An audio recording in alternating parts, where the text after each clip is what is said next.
Ozzy Osbourne, the legendary godfather of heavy metal, was finally laid to rest on July 31, 2025, in a farewell that was both intimate and epic, fitting for a man whose life was defined by extremes.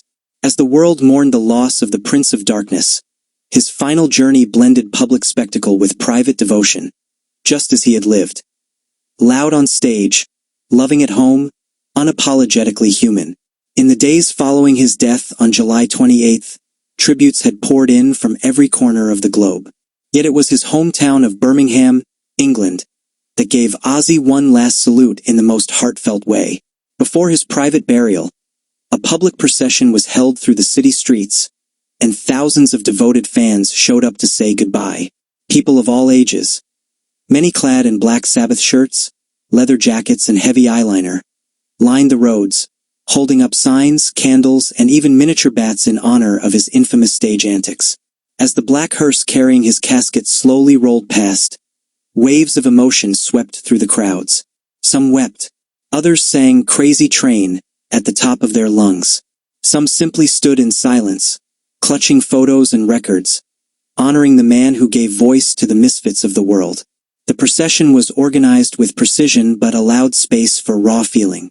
Bells tolled. A small group of local schoolchildren, wearing uniforms from Ozzy's own childhood school, recited lines from his lyrics with surprising reverence. It was more than a tribute, it was a moment in history. Police officers respectfully saluted as the car passed by, and bikers revved their engines gently, not in disruption but in honor. But when the public display of affection ended in Birmingham, the family withdrew into deep privacy, fulfilling Ozzy's long-standing wish to be buried at home, surrounded by those he loved most. The private burial took place later that day at the family's Buckinghamshire estate, a sprawling countryside mansion tucked away behind high hedges and rolling fields, a place where Ozzy had spent some of his most peaceful years after retiring from the stage. It was here, beside a serene lake nestled within the estate gardens, that Ozzy Osbourne was laid to eternal rest. Despite the intimacy of the ceremony, it still bore the unique mark of Ozzy's eccentric, irreverent soul. A massive floral display spelled out in bold blossoms the words, "Ozzy fucking Osbourne," rising proudly near the water's edge. It was an audacious and hilarious tribute, one that instantly drew tears and laughter from those present.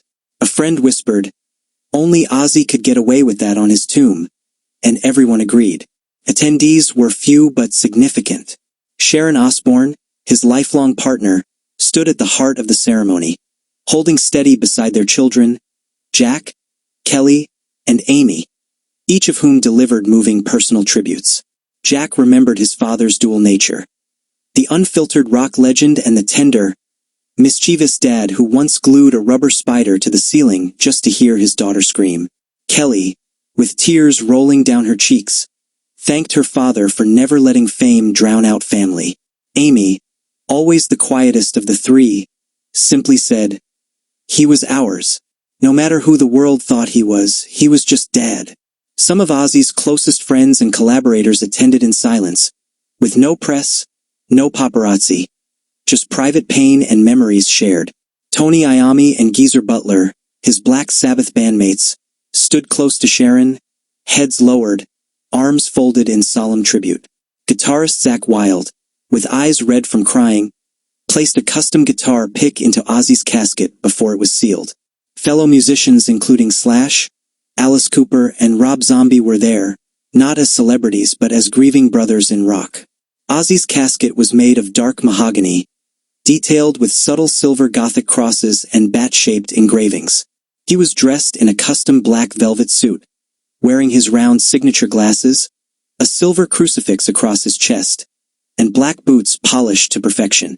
Alongside him were three cherished items: a pocket-sized Bible he'd marked up over the years, a pair of worn drumsticks from his early Sabbath days, and a folded note written by Sharon, contents known only to her.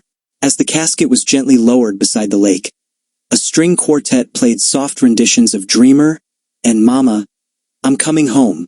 Doves were released, white as snow, flying low over the water. But in true Osbourne fashion, the emotion was never without humor. Jack's final words during the service cracked through the tension. "I swear, 100 years from now, the new owners of this house will stand in the garden and hear, "Sharon," carried in the wind. The laughter that followed was healing. It was familiar. It was Ozzy. Each guest placed a single white rose atop the grave, then quietly stepped back. No live streams, no flashing cameras. Just a quiet moment shared by those who loved the man behind the madness. Though his burial was private, Sharon Osbourne later confirmed that a public memorial concert would be held in London later in the year, promising fans one last electrifying celebration of the man who changed music forever. Until then, fans continued to gather at both his Birmingham hometown and the gates of his Buckinghamshire estate, leaving candles, guitars, and notes scribbled with, "See you on the other side." Ozzy Osbourne is gone from the stage, but his echo remains eternal, roaring through speakers, rippling across generations, and whispering from garden trees. The world may be quieter now, but somewhere, maybe near that lake, you can still hear the wind cry, "Sharon, rest in power, Ozzy."